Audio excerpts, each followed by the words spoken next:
Então, os quadrinhos na Paraíba, eles têm um marco muito forte na questão da tirinha, né?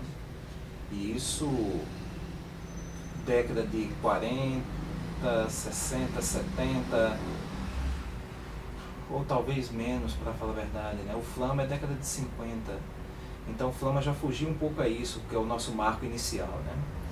Um quadrinho de super-herói criado pelo Deodato pai do famoso Mike Deodato, pelo menos conhecido como todos nós como Mike Deodato. Um personagem influenciado muito pelos personagens pulp e ao mesmo tempo muita influência do Will Eisner em vários momentos. O personagem ele acabou sendo um grande marco para a produção de quadrinhos na Paraíba e acabou que influencia muita gente que veio depois. A ideia de, por exemplo, um personagem criado por Emi Ribeiro, que é a Velta, tem muito dessa gênese da personagem de super-heroína com a pegada nacionalista. Só que da década de 60 em diante, cada vez foi ficando mais forte a ideia da presença, da predominância dos quadrinhos de tirinha. Mas é um cenário interessante ao mesmo tempo, porque esse cenário fez com que fosse criado, numa geração que veio mais à frente, a ideia de eles serem questionadores. E de procurarem as respostas não só no meio, mas também dentro de si. Daí a ideia de alguns autores que começaram a aparecer da segunda metade da década de 90 para frente, autores que tinham essa necessidade de procurar essas respostas. Seja na questão do próprio meio que viva, ou do meio que acabou que vendo ou convivendo com ele, né?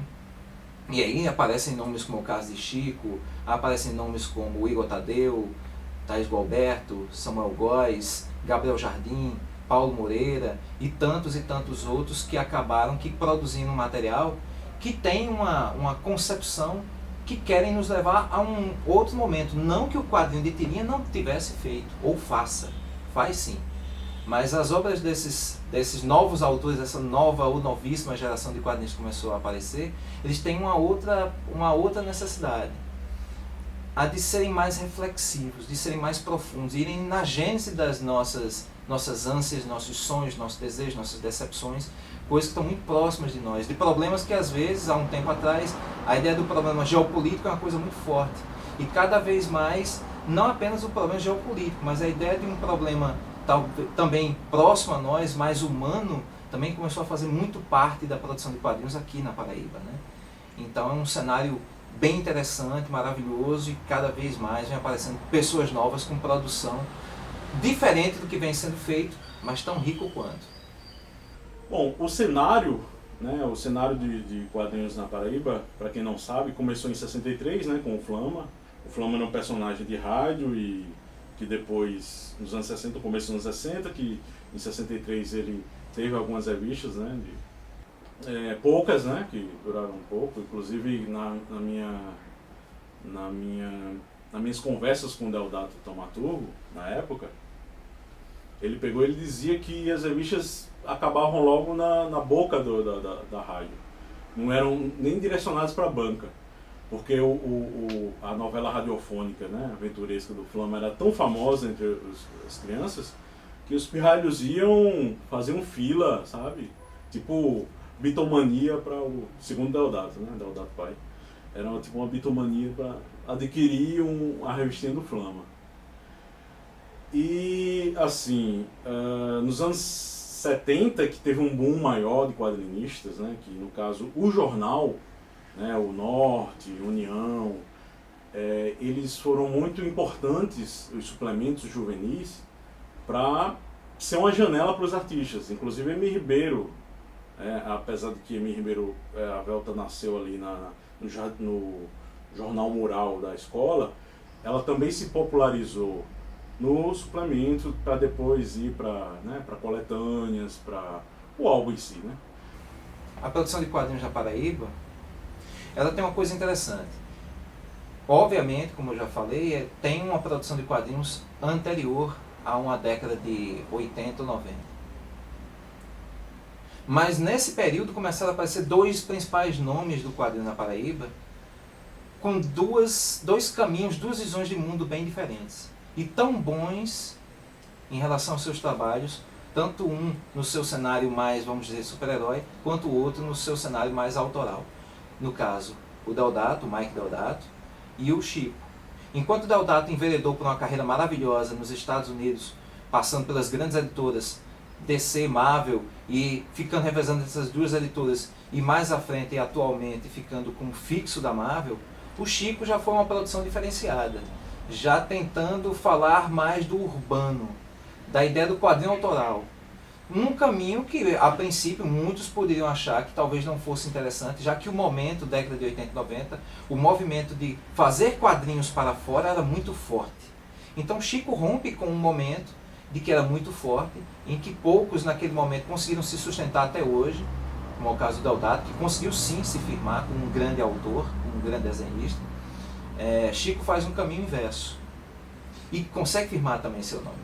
Não só como um quadrinista de desenho, de arte visual, mas também como um quadrinista de texto forte, de texto que tem algo consistente nele, né? I'll be safe and warm if I were in LA.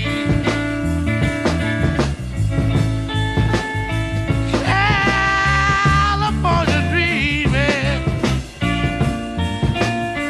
on a winter's day. Yeah. Went to the church, yes I did.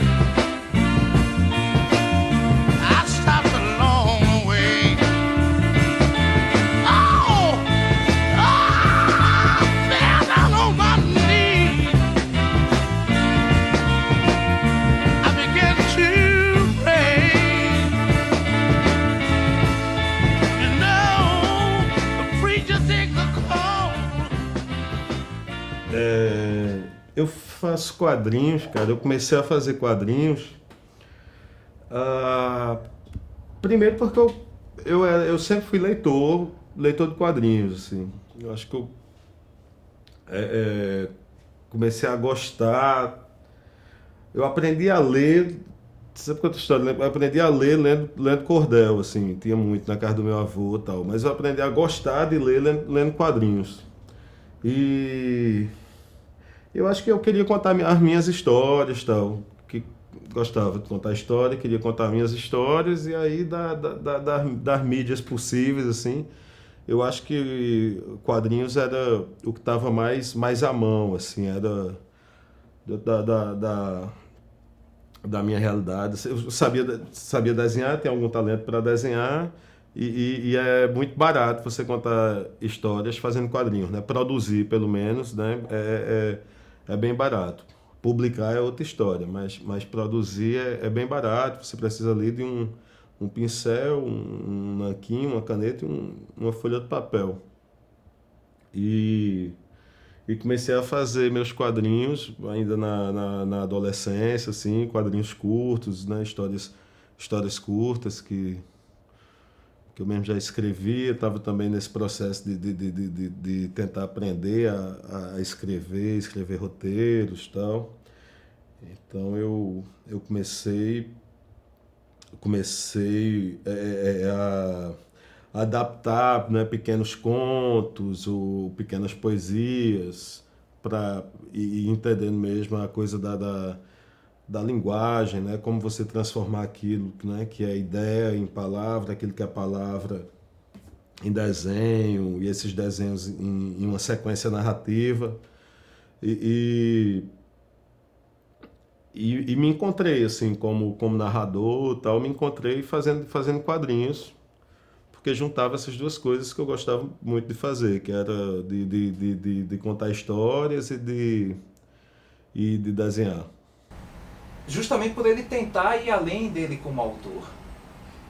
Ele não cair na zona de conforto.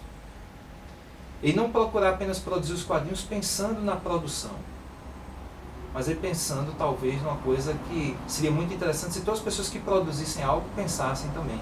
De produzir algo com conteúdo, de fazer o melhor de si. E nisso daí Chico bebe de várias referências. Um grande problema talvez seja para quem produz quadrinhos, seja produzir quadrinhos consumindo unicamente quadrinhos. Ou seja, é mastigar o que já foi mastigado. Independente do autor ou do artista que produza algo, ele precisa se alimentar de várias coisas que estão ao redor dele.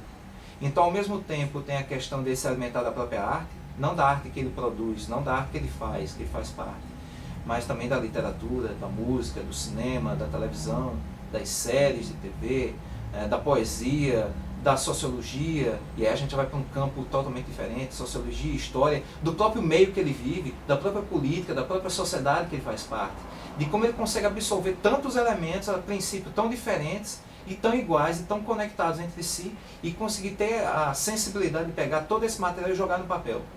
E ser mais importante, ser sincero. Sincero sem ter pretensões de querer ser algo profundo quando não é. De ser sincero, de ser transparente, de ser real. E isso é uma coisa que Chico consegue fazer com muita facilidade. Ele não se esforça muito para isso. Apesar, obviamente, do processo de produção de um quadrinho não ser um processo fácil.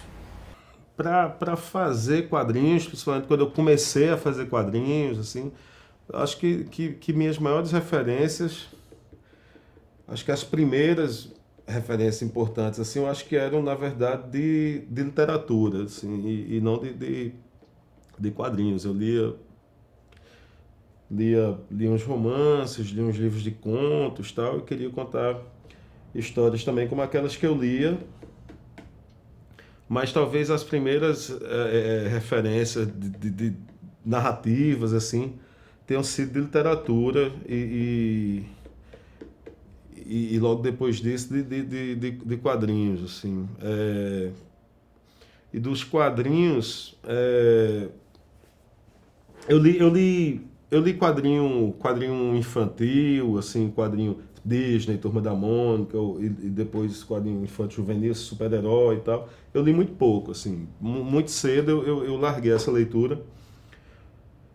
Eu ainda li durante muito tempo A Espada Selvagem de Conan, que eu colecionava, assim. Até hoje, para mim, é uma referência, assim, de desenho. Aprendi muito de desenho vendo os desenhistas e os arte-finalistas, né, da Espada Selvagem de Conan, que sempre teve grandes artistas produzindo, e que era um quadrinho preto e branco, e até hoje eu sou muito apegado ao quadrinho preto e branco, certamente por conta disso e por conta da revista Animal, que eu comecei a ler logo depois,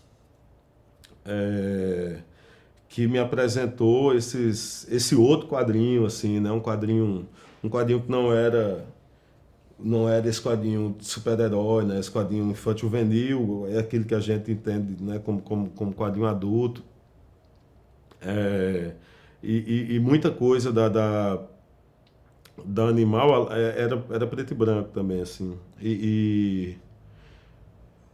E tinha possibilidades, como misturava muitos autores, né, de escolas diferentes, né, de países diferentes, com propostas narrativas diferentes, assim, aquilo abriu minha cabeça, assim, para as possibilidades que o quadrinho que o quadrinho oferecia, né, cara, assim, diferente desse quadrinho dos Estados Unidos, que é muito homogêneo, assim, é muito... o padrão narrativo, né, é o mesmo, assim. Esse quadrinho italiano, espanhol, francês, inglês, e alguma coisa de quadrinho nacional que a Animal apresentava, apontava para vários lados, assim, para várias possibilidades, e eu acho que foi o momento que eu disse assim, porra, é tão rico isso aqui, é tanta coisa que se pode fazer com isso aqui, que é esse tipo de quadrinho que eu quero fazer, assim. Até difícil, até paradoxal, assim, né, dizer esse tipo de quadrinho, porque na verdade eram muitos tipos de quadrinhos, né, que eu passei a ler, a ter acesso nessa época. Mas era isso, assim, um quadrinho que não tinha um horizonte, assim, um quadrinho que não tinha, parecia que não tinha limite, assim. Você podia abordar qualquer assunto, você podia fazer isso com qualquer traço, né, com e sem achar que estava fazendo nada errado, assim, parecia que tudo era permitido, né? E eu acho que eu me descobri assim mesmo, autor de quadrinho, quando eu tive acesso a esses quadrinhos. Eu disse, ok, eu me identifico com isso aqui, eu me identifico mesmo com essa linguagem, com as possibilidades que essa linguagem, que essa mídia me oferece, e é isso aqui que eu quero fazer. E aí comecei a produzir mais, comecei a fazer um fanzine, um marginalzinho, muito influenciado por esses autores, né? Autores italianos que até hoje são referência para mim, assim, né? Magnus, Paciência, uns espanhóis, né? Eu sou uma merda para lembrar de nome, cara. O cara do Sangue de Bairro, James Martin, eu acho. As coisas do quadrinho inglês que eram publicadas na 2000 AD, na época, Ortiz e Segura, Munhoz Sampaio, né, argentinos. Enfim, essas foram as minhas grandes primeiras influências, assim, de quadrinho. Will Eisner, claro. E depois fui descobrindo outros, mas esses autores são autores que até hoje influenciam muito o meu trabalho. O Deodato é uma persona maravilhosa, né? Porque é um cara que ele foi de encontro ao que muitos poderiam dizer num momento que seria impossível de realizar. A ideia de você chegar na década de 80 e falar que vai trabalhar para uma grande editora, viver de quadrinhos, quando no momento era muito distante da realidade de muitos, e ainda trabalhar com quadrinhos, que sempre há aquele momento em que as pessoas acham que não é trabalho, é uma grande vitória. Se não dizer de forma popular um cala-boca a muita gente que imaginava que seria impossível isso acontecer, né? E essa presença de Deodato no mercado editorial paraibano, produzindo para fora do país, os grandes personagens e duas grandes editoras, no caso Marvel e DC, não só o fizeram de projeção internacional, nacional e internacional, mas também criaram vários elementos que fizeram muitas pessoas se inspirarem para criarem e verem que era possível também alcançar isso. Então, o feito dele, não só por trabalhar com super-heróis, é um feito heróico. Um feito heróico por ir de encontro a várias possibilidades, a várias coisas que se colocaram como obstáculos, que certamente ele não se importou. Obviamente ele tinha ciência de tudo isso, mas nunca foi importante ao ponto de impedi-lo de conseguir. E isso talvez tenha uma gênese muito maior também na presença do pai dele, que sempre um homem que em muitos momentos fez com que isso dentro dele fosse muito presente, a ideia de que não existiria obstáculo que não pudesse se conseguir, de não se deixar baixar a cabeça para um desafio e sim continuar seguindo em frente. Acho que a presença do pai de Deodato nessa formação dele diante de um mercado em que era tão abstrato, vamos dizer assim, para muitas pessoas, e que ele conseguiu fazer dele uma realidade profissional e pessoal, tem muito também da presença do pai na formação dele, não só como profissional, mas como pessoa também, né? I told him so, California dream. Oh, yeah. Oh.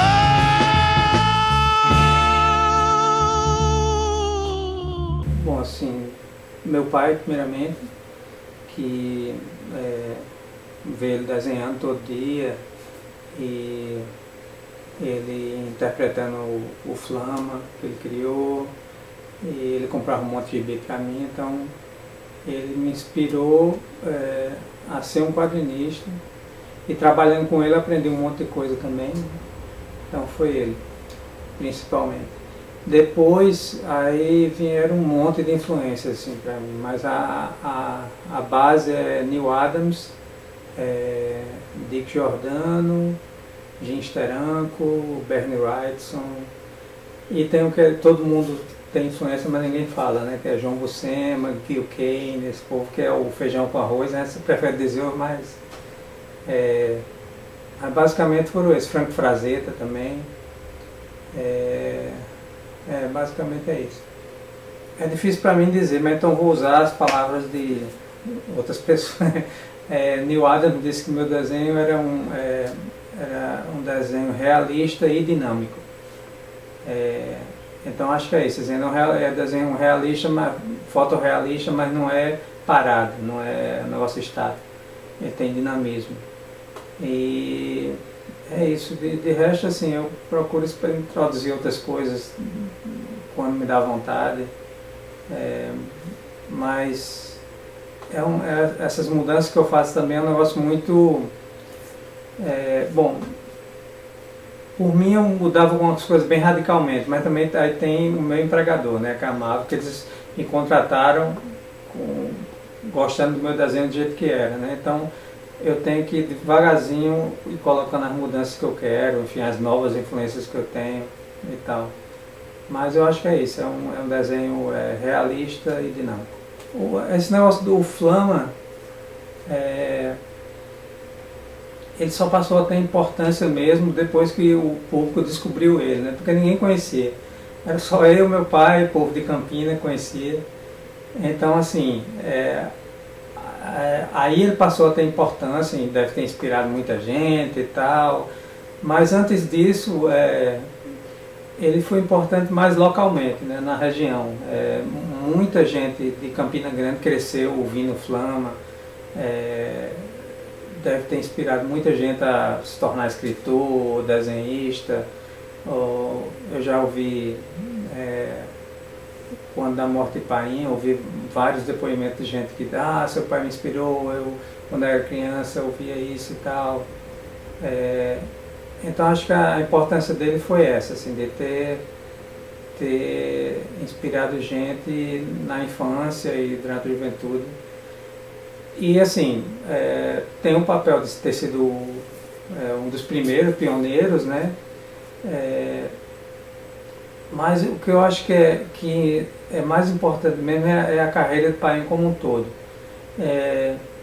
Não como quadrinista mesmo, porque ele nunca teve a chance que eu tive de trabalhar para fora e ser reconhecido por mais gente, mas o que ele fez durante a carreira dele inteira, que ele sempre procurava ajudar quem estava começando, tudo isso pelos bastidores, nunca saiu se gabando disso. Assim, em todo jornal que ele chegava, ele criava uma página de quadrinhos, convidava quadrinistas para trabalhar lá, fazia um suplemento, arranjava patrocinador para a revista de um, de outro. Então, assim, a importância foi mais do criador do Flama do que do Flama, eu acho.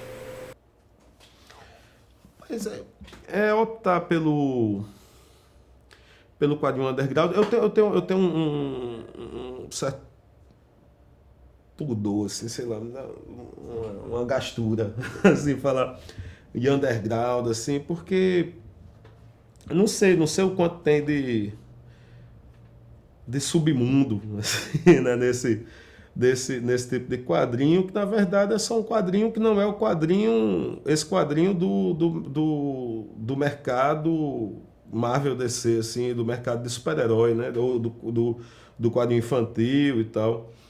É um quadrinho, acho que é o que eu chamo de quadrinho adulto mesmo, assim, na falta de uma palavra melhor, assim. O cinema tem outros termos, né, quadrinho, cinema de arte, né, mas não sei, até é uma escolha, assim. Não sei até que ponto é uma escolha, porque quando eu comecei a fazer quadrinho, não existia a possibilidade de fazer quadrinhos que não fosse por fazer fanzine, assim, né, cara?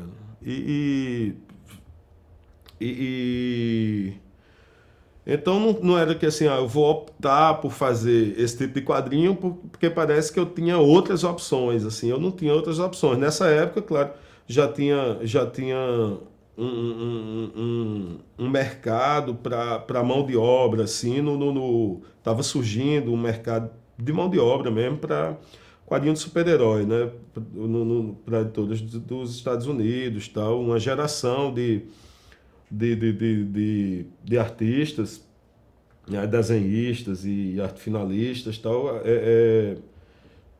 acabou enveredando aí por esse caminho, por essa possibilidade, assim, essa janela que se abriu ali no final dos anos 90, começo dos anos 2000. Principalmente a galera de São Paulo, mas muita gente, Deodato, gente gente, outras pessoas do Nordeste, do Norte e tal, outros artistas que tiveram essa possibilidade. Para mim nunca foi interessante não, cara. Não sei,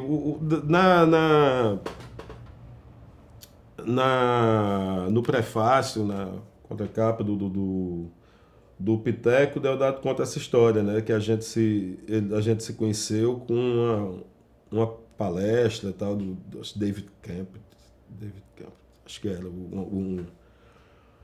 o agente dele, né? Lá para os Estados Unidos, tal, que viu uns desenhos meus e tal, nessa palestra, depois analisou uns portfólios, viu uns desenhos meus e tal, achou que eu tinha algum talento e tal, pediu para eu mandar o material para ele. Eu nunca mandei não, porque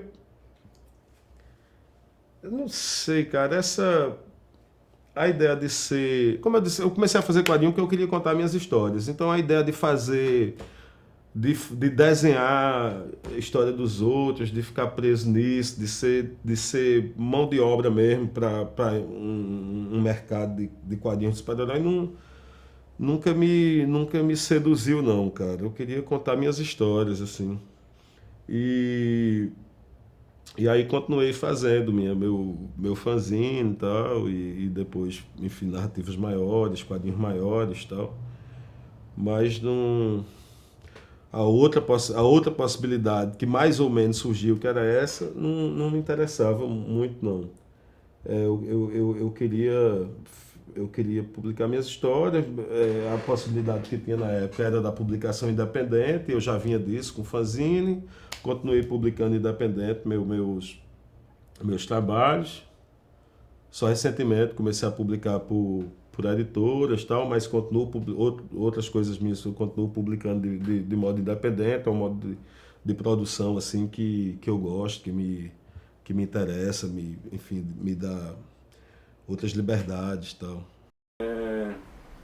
Deodato, eu falo muito bem que ele é prisioneiro da quarta dimensão, que no caso era o tempo, né?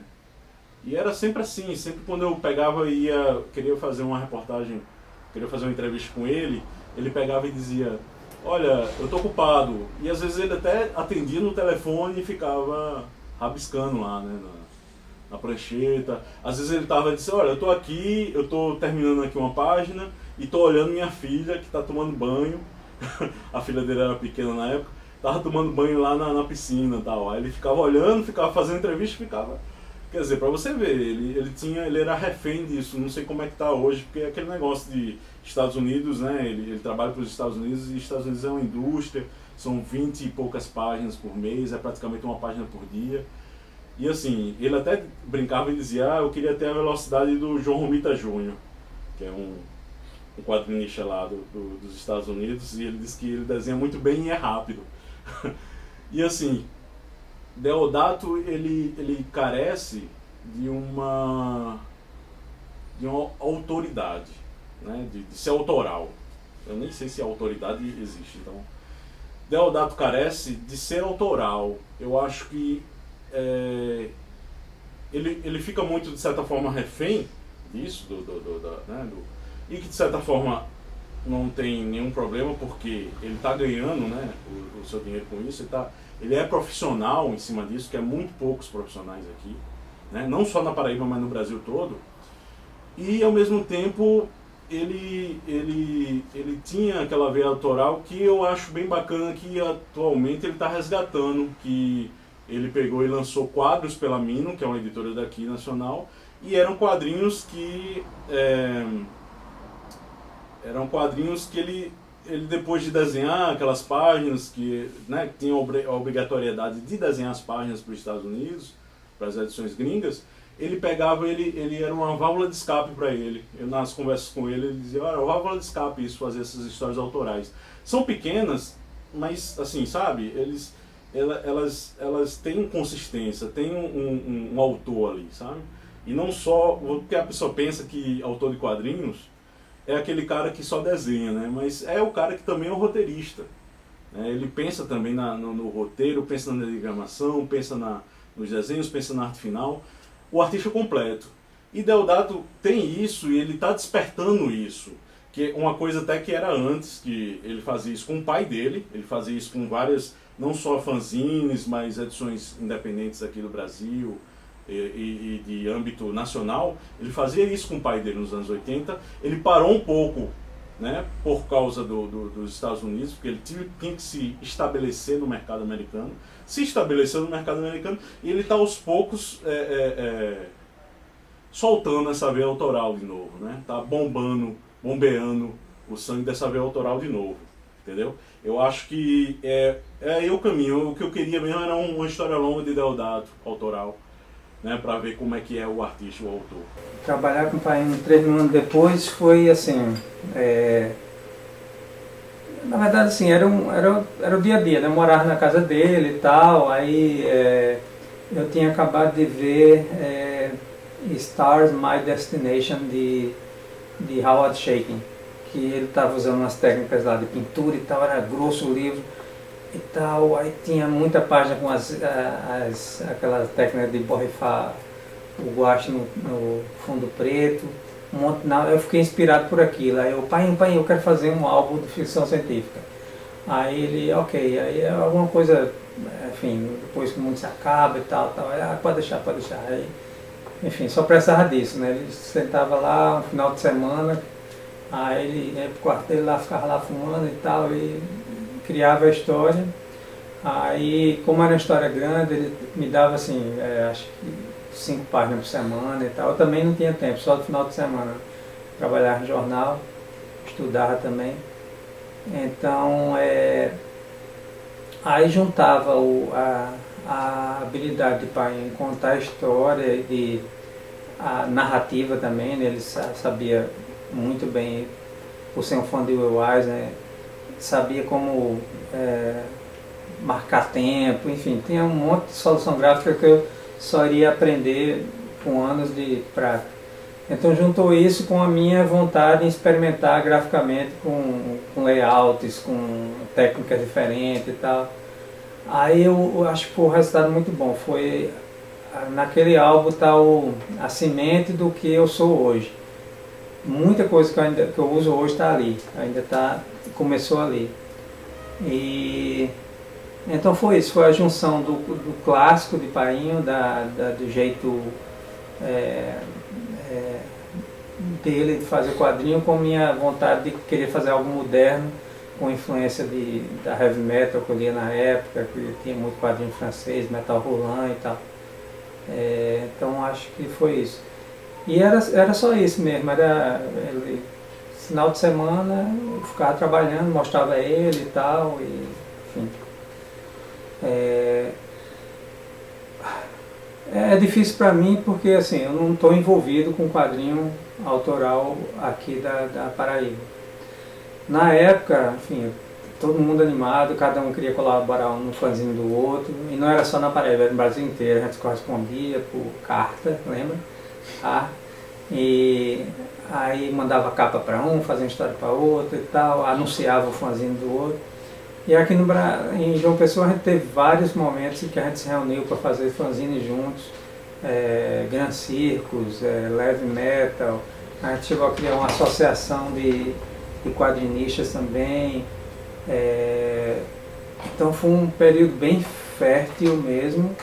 E assim, quem agitava mais esses encontros, essa reunião, era Henrique Magalhães, Bertrand, era Cristóvão Tadeu, falecido Cristóvão, grande figura. Eu tinha mais contato com M. Ribeiro, o pessoal mais de super-herói, né? Mas também entrou Marco Nicolau, participava também, era mais difícil, mas ele participava. E hoje em dia, eu acho que também assim, é do mesmo jeito, assim, eu acho que tem essa mesma agitação também, Tem o estilo de meio MPB, né, de anúncio, que ele consegue agregar lá um monte de gente ao redor dele, das ideias dele, do que ele acha que o quadrinho deve ser. Tem a rascunho, tem trabalhos individuais como o teu. Enfim, tem muita gente fazendo coisa, tem esse... como é aquele de... esqueci o nome, o cara fica velho e esquece o nome das coisas. Mas enfim, muita gente também, eu vejo do mesmo jeito, assim. Eu acho que é mais fácil agora se autodivulgar, né, promover o seu trabalho, por causa da internet, catarse e tal.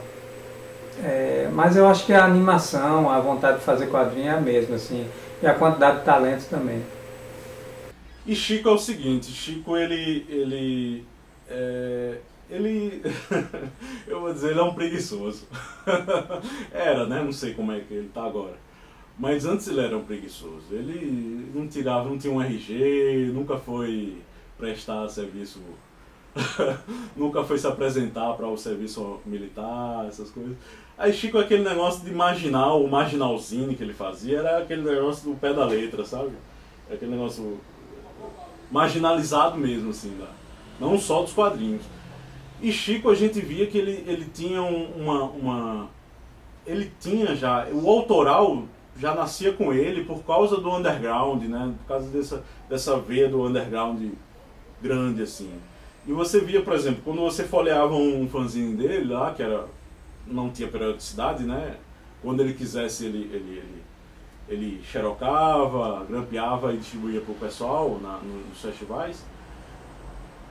Você via, você observava o que dele de autor. Ele pegava Alberto Camus, ele pegava Moacir Scliar e adaptava esses contos, essas obras literárias, ele adaptava para os quadrinhos. Você via que ele tinha uma criatividade bem maior do que, né? O que se via, né, no cenário.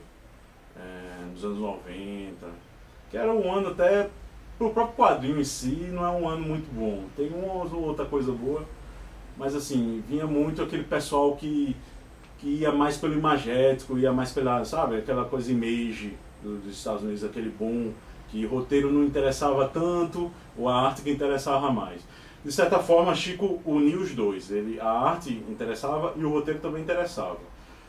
Não quer dizer também que ele fazia as coisas super bem, né? Ele tinha algumas histórias que também não eram lá essas coisas, que se esperava mais pelo que via dele.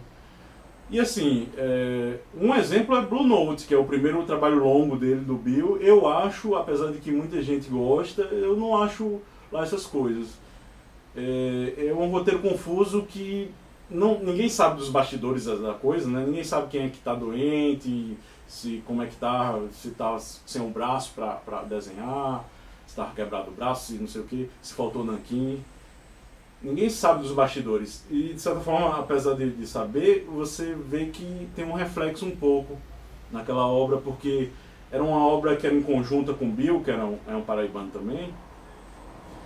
E era uma obra que era escrita lá na mesa do bar, e às vezes ele escrevia num guardanapo, e virava um Frankenstein. Assim. Ele tinha até páginas assim que ele pegava e dizia, vou juntar, e não tem uma coerência. Se você for ler, tem as viagens, tem uma coisa meio surreal em Blue Note, mas não tem uma coerência. Chegou até a ser malhado em revistas, inclusive de cunho nacional. Né? Diz que era mais um portfólio do Chico do que uma história em quadrinho. Então, ele tem os seus, né, as suas tropeçadas, né? Mas assim, ele é um artista que se mostra o mais completo atualmente. Agora, apesar dele pegar e dizer que não, depois do Piteco Ingá, que é uma Graphic MSP, que é, né, um personagem do Maurício de Souza, que é reinterpretado no traço e no roteiro de um artista nacional, ele ganhou uma visibilidade muito grande. Tanto que a obra posterior, que foi o Lavagem, que é um thriller de terror, que inclusive ele fez um curta-metragem, fez o roteiro, dirigiu esse curta-metragem, que é até inferior ao quadrinho, né, vale salientar, mas ao mesmo tempo você vê que o quadrinho é aquilo que ele talvez queria filmar e não tinha conseguido por causa dos problemas monetários e tudo mais, como vem o cinema, o audiovisual, na forma geral hoje em dia, né? E assim, Lavagem é um thriller psicológico de terror e não tem nada a ver com Piteco, tem um quê erótico, que a eroticidade também é uma característica de Chico. E assim, você vê que muita gente adquiriu, não só por ser uma editora nacional, mas também porque ele fez o Piteco Ingá.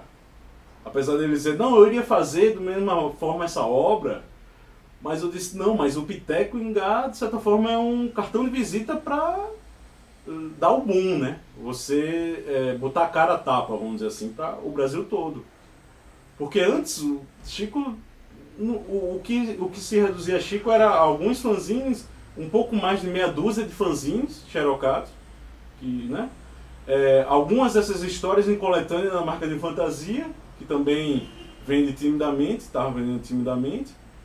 E o Blue Note, que era, né, também tinha uma tiragem limitada e tudo mais. Antes de ser convidado pelo Sidney, pelo Maurício, para fazer essa minha versão tal do Piteco, eu tinha publicado, na verdade, pouca coisa. Eu tinha publicado 10 edições do meu fanzine, que, enfim, que tinha uma tiragem ridículo, assim, sei lá quantos, 50 exemplares, 100 exemplares.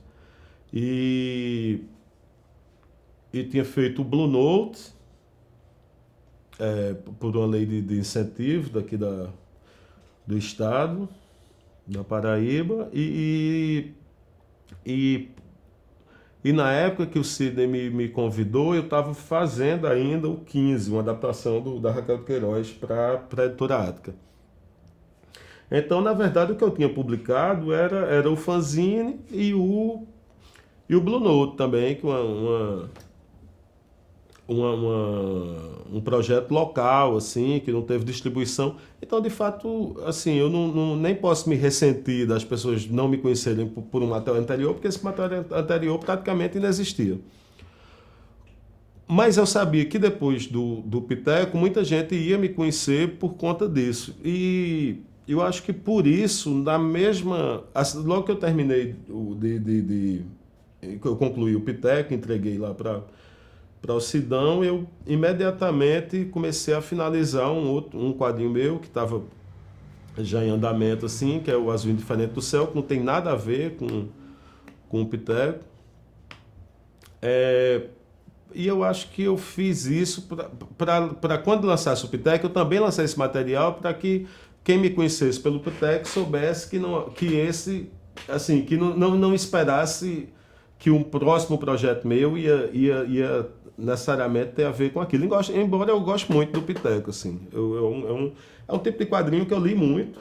É um tipo de narrativa, de aventura, assim, que eu vi muito no cinema, né, na literatura, nos quadrinhos e tal. Bebi muito dessas coisas para fazer o Piteco, né, os filmes do Simba, os gibis do Conan, enfim, várias paradas, umas coisas da heavy metal, né, da metal rolando. E eu gosto do Piteco, mas eu queria deixar claro que não era aquilo que eu ia fazer no próximo quadrinho, assim, muito provavelmente. Mas não me incomoda não, de maneira alguma. Gosto que as pessoas conheçam o meu trabalho, por esse trabalho, que é um trabalho que eu mesmo aprecio como leitor. Li recentemente, assim, desde que eu tinha feito, não tinha lido. Aí, dia desses, peguei para ler, assim, é um quadrinho que eu gosto. Mas não é o tipo de história que seja uma prioridade, assim. Eu até tenho A parte da pesquisa do Piteco, assim, isso de misturar história com folclore, com aventura, é uma receita que eu gostei muito, assim. E eu tenho um outro roteiro, e é um roteiro que eu gosto muito, que é bem dentro dessa receita, assim. Mas, mas é uma coisa que está na gaveta, assim, porque tem outros roteiros, outros projetos, outras ideias que também já estão em andamento, que ssão coisas que eu nem sei se eu gosto mais, mas são coisas que eu estou mais afim de fazer agora, assim. Inclusive, tinha um apoio estatal, era em cima de um patrocínio estatal, e a burocracia toda foram feitas pelos amigos de Chico, porque para ele sairia de qualquer jeito, sairia até xerocado, mas assim, ele não iria se importar de ir atrás, né, da burocracia toda, os amigos dele que foram, né? E assim, depois do Piteco, Lavagem e outros que ele fez, ele se estabeleceu, assim. Eu acho que Chico, atualmente, ele é o mais completo até que surja outro, né? Quem sabe surja outro quadrinista que vá, não tomar o lugar dele, mas ficar do lado lá dele. A pessoa se lembrar e dizer, um quadrinista muito bom na Paraíba. A pessoa não só lembrar do traço do Deodato, mas lembrar também do Deodato, o roteirista, e lembrar também de Chico, o artista, roteirista e marginal. Não, assim, eu lembro na época que eu fui para Arte Comics, visitar a Arte Comics em 95, o povo me chamava ainda de Paraíba, mas eu sempre levei numa boa, assim, nunca... mas nunca teve preconceito não, assim, eu acho que não tem isso não em quadrinhos, porque o que na verdade que eles procuram é a arte do cara, né, assim, o rosto, quem está fazendo vem depois, né, a não ser que o cara seja uma personalidade muito marcante por bem ou por mal, aí termina sobrepondo ao trabalho, mas o que eles buscam é a arte do cara, né, não é a pessoa, de onde vem, não acho isso não, nunca tive não.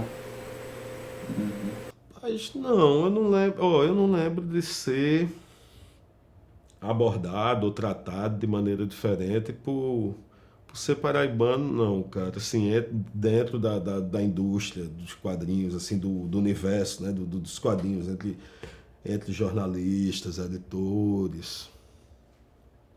Talvez, eventualmente, algum leitor, assim, por desconhecimento, tal, sei lá, por ignorância, assim, a gente que não conhece mesmo o país, né, cara, assim, tem mais dificuldade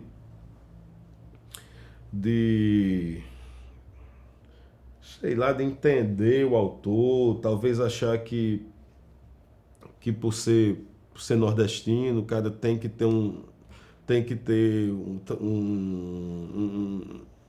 uma gama de interesses que se limite a esse universo do Nordeste e tal. Por exemplo, é muito comum as pessoas dizerem, você é nordestino, mas você faz um quadrinho urbano, umas coisas de ficção científica, né?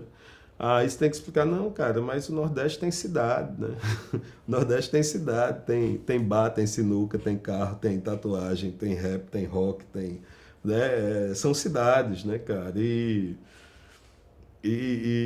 eu leio os livros que você lê, eu vejo os filmes que você vê, enfim, as referências são para além das referências locais, as referências gerais, universais, são as mesmas, tal. Então, talvez em algum momento possa ter alguma abordagem, enfim, equivocada, assim, nesse sentido do não entendimento do que é o Nordeste, do que é a Paraíba, do que é o resto do país, assim. Tem gente que é limitada mesmo, né, cara? Mas dentro do circuito dos quadrinhos, assim, de quem faz, de quem produz, de quem critica, de quem noticia quadrinhos, eu não vejo nenhuma abordagem mais troncha, assim, não, cara. Não, acho que não. O Brasil sempre foi muito criativo, Eu acho que teve uma época até que a gente procurava mais imitar o trabalho de fora, né? Enfim, onde se publicava muito, tinha muito trabalho, mas assim, era mais cópia do que se fazia lá fora, tanto de super-herói quanto de enfim, material erótico e tal. Hoje em dia eu acho que está mais original, assim, tem muita coisa boa, original, de muita qualidade. Não deve não a ninguém não. Acho que o que falta é um público, né, para absorver isso tudo. Falta, eu acho que a cultura de comprar quadrinhos, de ler quadrinhos, que é como, eu acho que é como, por exemplo, futebol nos Estados Unidos, nunca vai pegar, né? Aqui a gente nunca vai vender tanto quadrinho quanto nos Estados Unidos, eu acho. Eu espero que não, espero que eu esteja errado. Mas vai ter um público bom que vai sustentar o mercado, eu acho. E, enfim, está melhorando. E a prova é a quantidade de eventos, eu sempre digo, que vem aumentando. Não, eu queria mesmo, assim, é muito mais gratificante, né, você fazer um trabalho autoral, com seus próprios personagens e tal, não tem nada que se compare. Eu gosto de fazer quadrinho super-herói, porque eu cresci lendo eles e tal, eu gosto, mas não tem nada que se compare a fazer quadrinho autoral. Mas só que a realidade é complicada, né, assim, você tem um estilo de vida, enfim, um monte de conta no cartão e tem que pagar. O quadrinho brasileiro ainda não paga, a não ser que você seja Maurício do Sul, grande Maurício. Quando eu comecei a fazer quadrinhos, o mercado de quadrinhos nacional, ele praticamente não existia, né? O quadrinho nacional, ele teve um bom momento ali nos anos 90, né? Se publicou muita coisa, né? A revista Animal, como eu já citei aqui, mas, por exemplo, a Chiclete com Banana, que vendia horrores, né? A Circo, enfim, várias revistas, Pau Brasil, Porrada Especial, a Paralelas do Watson Portela, tinha muita coisa. Aí depois do plano Collor, que tudo quebrou mesmo, assim, aí virou um zero, o que é uma pena, porque eu acho que isso rompeu com uma linha histórica, assim, né, cara, que vinha se criando, se fortalecendo, né, de autores de quadrinhos relevantes, tá? Uma geração importante, né, cara, e muita gente se perdeu nessa, uma galera que vinha de antes, da Grafipar, assim, tem muita gente publicando quadrinho terror, quadrinho erótico, ficção científica, e isso acabou de repente, e parece que o quadrinho nacional teve que retomar a sua produção do zero, assim. E é nesse momento que eu comecei a fazer quadrinho. Então, quando eu comecei a fazer quadrinho, o quadrinho nacional, a possibilidade de publicar, assim, praticamente inexistia. Depois, nos anos 2000, 2010, a coisa começou a surgir, né, a ressurgir, a se fortalecer, e eu acho que foi quando a gente entrou no melhor momento assim do quadrinho nacional, com eventos, com festivais, né, cara, com sites, né, com gente escrevendo bem, né, escrevendo bem sobre quadrinhos nos seus blogs, nos seus sites e tal. Embora tenha muita espuma, assim, tem muita coisa sem futuro, muita coisa que não vale, tem muita coisa boa para se ler sobre quadrinhos, e nunca se teve tanto quadrinho nacional para se ler, né, cara? Nos últimos 2 anos, isso parece que deu uma caída aí, enfim, tem uma crise aí que o país enfrenta, uma crise, enfim, de diversos em diversos sentidos, assim, e isso deu uma balançada aí. Então a gente vê, por exemplo, a possibilidade de não existir o FIC em BH esse ano, né, cara? A gente, editoras que estão que estão capengando aí, porque o último ano foi difícil para as editoras, normal, porque quando falta dinheiro, a primeira coisa que se corta é cultura mesmo, é livro, é o que se entende como supérfluo, então é quem primeiro vai sentir, né? Mas, mas ainda assim o momento é bom, a gente está vendo, as pessoas continuam produzindo. Ninguém nunca conseguiu viver de quadrinhos. Quando eu digo ninguém, é de modo geral, claro que tem gente que consegue, mas o quadrinhos nunca foram assim, uma profissão que sustentasse um artista no Brasil. Né? Todo mundo que faz quadrinhos faz outras coisas, faz ilustração, enfim, dá aula, tem outros trampos.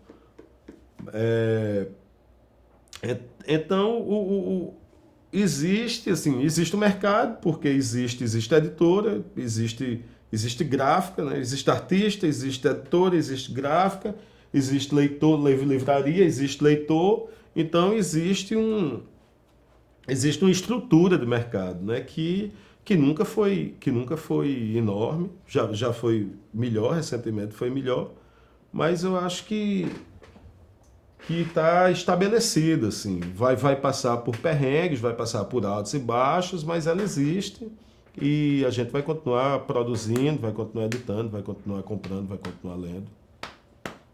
Nos anos 70, a gente teve, além de quadrinistas, a gente teve uma mulher, que é uma coisa interessante também. Né? Na minha pesquisa, era praticamente a única paraibana que fez histórias em quadrinhos, que é a Rejane Alves. Ela fez uma dramatização da Kay France, que é uma paraibana que cruzou o Canal da Mancha, nado e tal. E assim, era um feito inédito, né? Era a primeira quadrinista mulher e tudo mais, e está registrado lá na minha pesquisa. E assim, aí depois teve uma decaída, ficou praticamente com Henrique Magalhães, Emi Ribeiro, Deodato, o pai e o filho, e eu acho que só, nos anos 80, assim. Os paraibanos foram bem poucos, assim, que se destacou. Cristóvão Tadeu, de certa forma, também nas tiras, ele continuou por muito tempo nas tiras de jornal. Infelizmente veio a óbito esse ano, né, recentemente. E nos anos 90 teve aquele negócio que o Henrique chama de terceira onda, que teve essa invasão dos Estados Unidos, né? Inclusive Deodato, Emi Ribeiro também desenhava alguns quadrinhos para Deodato, né? Do estúdio Deodato e tal. E assim, tinha timidamente o Made in PB, que era um pessoal que estava fazendo fanzines, fazendo publicações de jornais, e Chico também, né? E praticamente isso, assim. Tanto que se você for ver Riscos no Tempo, o cronograma todo, eles falam mais ou menos desse pessoal, assim. E nos anos 2000 para cá, 2003 para cá, que já faz, né, bem mais de 10 anos, e eu queria até atualizar, mas depois, com alguns compromissos, terminei não atualizando, veio muita coisa, veio muitas pessoas apareceram, entendeu? E eu acho que, apesar de ainda estar tímido, eu acho o cenário paraibano tímido. Em comparação, se você for pegar um financiamento lá coletivo na internet, tem praticamente cada semana um projeto diferente de quadrinho no Brasil todo, e você pensa ali quantos paraibanos apareceram lá, sabe? Não só por isso, mas quantos paraibanos estão trabalhando para uma editora. Não estou dizendo a editora, né, trabalhando para a editora, mas é aquele... Chico está fazendo uma adaptação agora para a Ática, de outra obra literária e tal. Mas assim, não existe assim, não existe, mínima, ainda é mínima, ainda é tímida. Eu acho que é isso também, é um pouco de timidez. A produção de quadrinhos no país, seja produção de quadrinhos na Paraíba, seja produção de quadrinhos na nossa terra Brasília, isso tem uma coisa interessantíssima, né? De romper um pouco com o que já foi feito, de procurar a própria identidade talvez muito parecido com alguns outros países, seja o quadrinho europeu, seja o quadrinho mais próximo nosso, argentino, de ter uma identidade. De não enxergar que o único caminho que se tinha a se contar uma história seria correr para os Estados Unidos. E que aí nosso meio tem muita riqueza, tem muita coisa para contar. Seja da história de amigos que querem tirar uma menina de uma festa de aniversário, seja de uma menina que é fotógrafa e quer ir em busca de seu próprio sucesso, passando por cima de quem for, seja falar da importância da mulher e do preconceito que ela sofre, ou de tirinhas que venham a ser reflexivas e engraçadas, ou venham falar de música ou não. A importância do quadrinho autoral, ela vem com uma força muito grande e uma consistência muito grande. Obviamente, os canais de comunicação grandes como o Universo HQ, Omelete, Blog dos Quadrinhos, Pipoca e Nanquim, grandes youtubers ou formadores de opinião, verdadeiros formadores de opinião, afinal de contas, nem todo youtuber é um formador de opinião na questão de ele ser com consistência de conhecimento, infelizmente. Alguns sim, e esses maravilhosamente quando fazem o trabalho, fazem de forma com excelência e maestria, mas é maravilhoso como isso acaba fazendo com que a produção de quadrinhos no país venha alcançar e fazer com que muitas pessoas que imaginavam que não poderiam contar a sua história consigam colocar no papel. Obviamente o cenário também tem uma coisa que facilita, a possibilidade de não só se fazer a ideia de uma produção de um quadrinho apenas por uma editora ou por autofinanciamento. Hoje existem outras ferramentas, né? Existem alguns estados que existem editais que possibilitam a produção de um quadrinho. Já existe, por outro lado, sites de financiamento coletivo que facilitam isso também.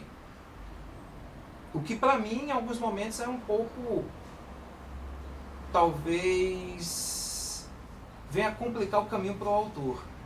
Porque dá a ele também a possibilidade dele entregar um produto com áreas de profissional, quando às vezes ele não está preparado para aquilo.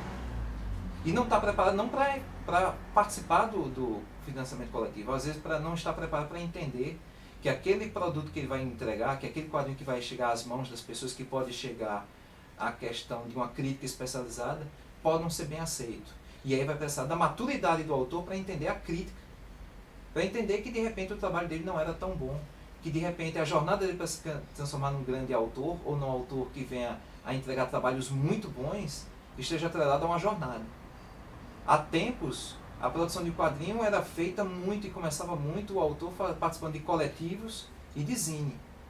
A ideia de um Catarse ou de um Quicante facilita muito, mas também faz com que, se o cara for muito bom de vendas, ele conseguir vender bem o projeto dele, o projeto pode ser aprovado, pode ser financiado, pode ser impresso, pode ser entregue, mas de repente o produto não é tão bom e pode acarretar num segundo projeto e não conseguir um sucesso. A não ser que as pessoas enxerguem que aquele cara tem um potencial no primeiro trabalho dele, que ali faz parte da jornada de amadurecimento dele. Infelizmente, nem todos pensam assim. Então, as possibilidades de produção hoje de quadrinhos são muito boas. E eventos como o caso de um FIC, de uma Gibicon hoje chamada de Bienal Internacional de Quadrinhos, ou até mesmo uma Comic Con, numa força muito forte comercial, favorecem muito isso, e terem espaços para comercialização, de espaços feitos para que os autores estejam lá e as pessoas que são os leitores, os consumidores, possam ter contato com as pessoas que estão lá produzindo, que a princípio talvez eles só tivessem contato com o bom e velho feijão com arroz, que é os de super-heróis. E eles verem que existe algo além disso que está sendo feito, né?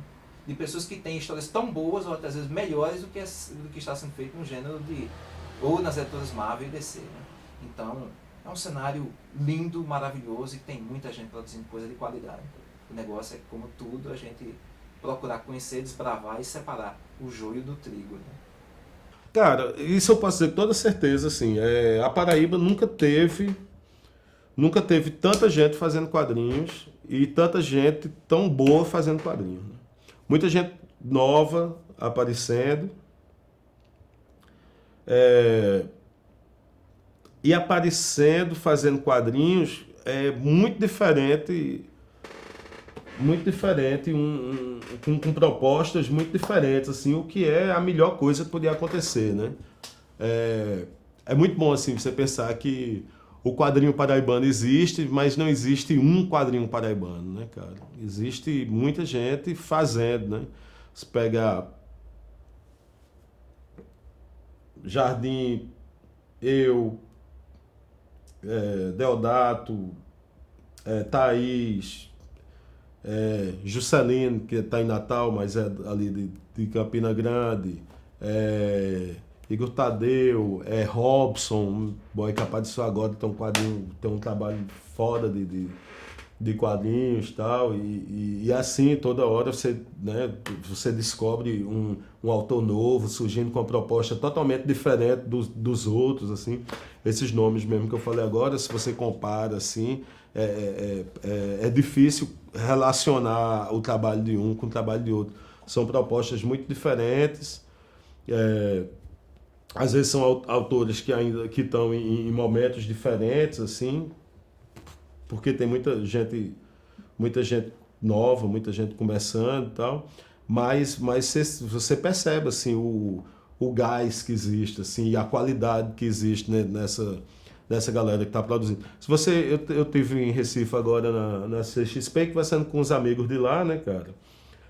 Comparando, por exemplo, a produção de quadrinhos da Paraíba com a produção de quadrinhos de Recife, né, de Pernambuco, que é um estado maior, mais rico, tal, que com a tradição de artistas, inclusive de artistas de quadrinhos, né, uma tradição de autor de quadrinhos e tal, e se você comparar o que é produzido hoje em Pernambuco e o que é produzido na Paraíba, assim, é impressionante como a Paraíba está produzindo muito mais quadrinhos do que Pernambuco, entendeu? Que é um estado maior e mais rico, e com mais leitores, e com mais gente ali capacitada para produzir e tal. Não sei exatamente como isso se explica, assim.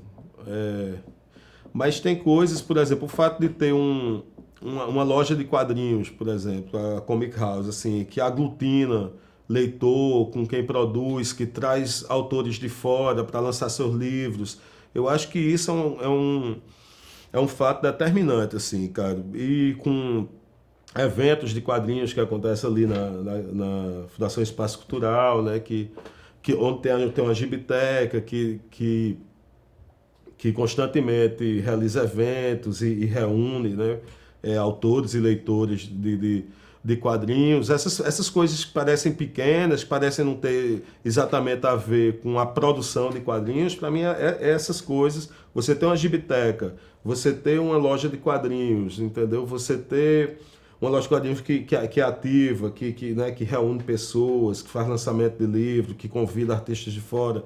Você tem uma gibiteca que propõe encontros, que propõe eventos, que reúne gente, que tem um trabalho ali também de formação de leitor e tal. Essas coisas, para mim, são fundamentais no que vem se tornando esse cenário do quadrinho paraibano hoje. Não, então, tá evoluindo cada vez mais, assim, um quadrinho mais intelectualizado, mais profundo, menos super-herói, menos bobagem, um quadrinho menos raso, mais, enfim, melhor, né, assim, enfim, tem tudo para melhorar. Eu vejo um futuro ótimo, assim, eu acho que precisa só o público se acostumar a quadrinho de novo, que o público meio que fugiu dele, mas assim, eu reclamo da influência de super-heróis e tal, a concorrência, mas os super-heróis estão trazendo o povo de volta para ler quadrinhos. Eles terminam esbarrando em um quadrinho de mais qualidade e tal. Não estou dizendo que não tem qualidade no quadrinho super-herói. Em geral, né? Então, assim, eu vejo um futuro ótimo. Bom, tem um pessoal do coletivo WC, que era um coletivo, né, de web quadrinhos, né, que antes mesmo eles faziam trabalhos, né, o Samuel Góes, a Thaís Galberto, que inclusive ela passou um tempo fazendo as tiras da Olga, que é a principal personagem dela, para a Folha de São Paulo, que é um jornal de abrangência nacional, né, a Folha de São Paulo, e assim, já dava uma vitrine bem interessante, que além do jornal ser importante, ele também foi uma vitrine não só para os quadrinhos, né, paraibanos, mas também para os quadrinhos feitos por mulheres também. Se a produção de quadrinhos é tão tímida aqui atualmente, imagina a produção de quadrinhos feitos por mulheres aqui na Paraíba. É muito pouco. Eu acho que ainda tem a Paloma Diniz também, que ela, vez por outra, faz algumas coisas. Rapaz, nunca pensei nisso não, viu, velho? Tenho a menor ideia. Cara, não sei se eu tenho uma contribuição, não. Eu acho que tem uma geração aí que eu poderia dizer que tem alguma contribuição com essa vontade de produzir quadrinho autoral, mas na verdade a característica do quadrinho brasileiro é essa, né, cara? Sempre que eu penso em quadrinho nacional, eu penso para trás, eu penso no Marcati, no Mutarelli, no Toral, no Guazelli, né? A galera mais velha do que eu, a galera da minha idade, a galera mais nova, né? Sanches, Coutinho, Pedro Cobiaco, essa galera toda que... o quadrinho nacional é isso, assim. Então, não é nem que eu acho que então não tem nenhuma contribuição nesse sentido, assim. É só uma sequência mesmo daquilo que caracteriza o quadrinho nacional, que é essa vontade da gente de contar nossas próprias histórias, assim, com o nosso modo de desenhar, o nosso modo de narrar. Não me vejo diferente da minha geração, ou de uma que me precedeu, ou de uma que veio depois. Então, não sei. Se eu for lembrado, já vai ser muita coisa. Do modo que for, do modo que será, não faço ideia. Não faço ideia. Mas não quero virar lembrança ainda não, tão cedo não.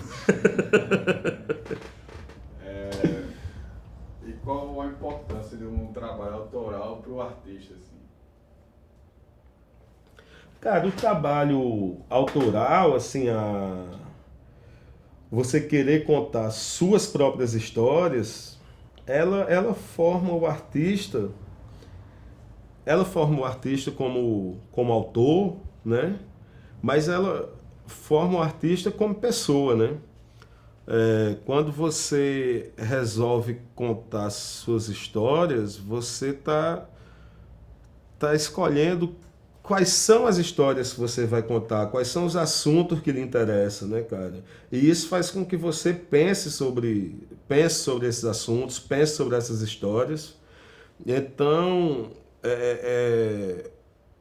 se tornar um autor melhor,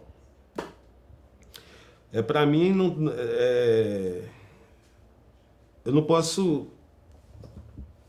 não associar isso com me tornar uma pessoa melhor, um leitor melhor, né? Mas uma pessoa melhor, mais fortemente, assim, mais especificamente, porque obriga você a fazer perguntas, né, cara? Escrever roteiro, contar a história, é isso, é se fazer perguntas e achar resposta para essas perguntas, né? E à medida que você vai se tornando um autor melhor, você vai melhorando a qualidade dessas perguntas e inevitavelmente você vai se tornando mais sincero ao dar essas respostas, né? E você tem que primeiro responder essas coisas para você, antes de conseguir colocar aquilo no papel, antes de conseguir transformar aquilo numa história, aquilo num quadrinho, numa obra, né? Então, para mim é isso, assim, me tornar um autor melhor, é ser uma pessoa melhor, não sei se melhor a palavra, mas alguém que se conhece um pouco mais, assim. Como assim? Vamos matar depois da entrevista? Não, então, eu não quero ser lembrado não, pô. Quero uma homenagem enquanto eu estou vivo, por favor. Não, assim, é difícil falar, assim, se distanciar e falar de você mesmo.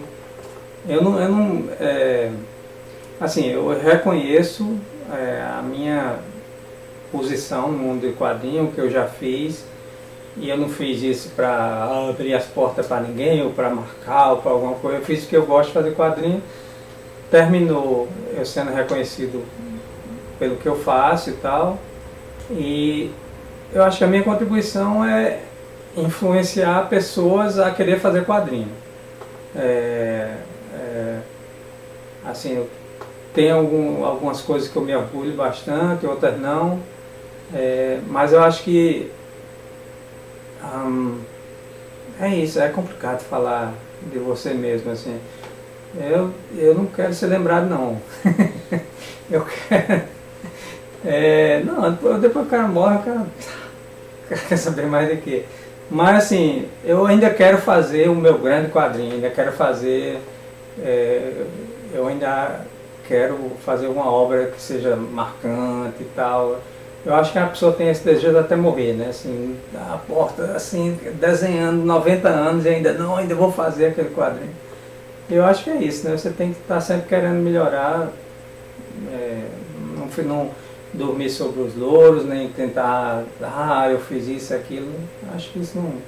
Se você ficar se levando muito a sério, achando que você fez alguma coisa, termina não progredindo, eu acho.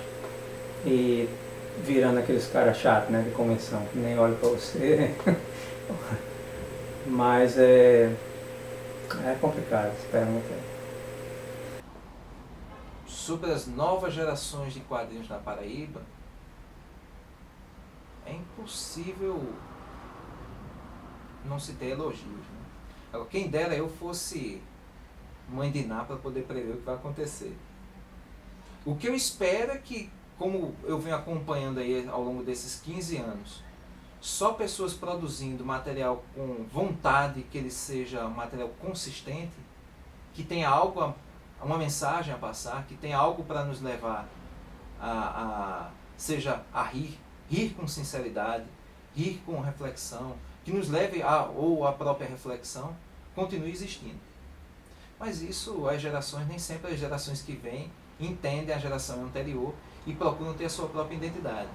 Pode ser que daqui para frente as novas gerações venham a se enveredar pelo mundo da tirinha, ou de repente por um outro gênero, ou de repente por uma coisa que não tem nada a ver com o que é feito hoje. Pode ser que de repente as próximas gerações venham a ter uma busca ao gênero de super-herói, na questão de quererem produzir algo.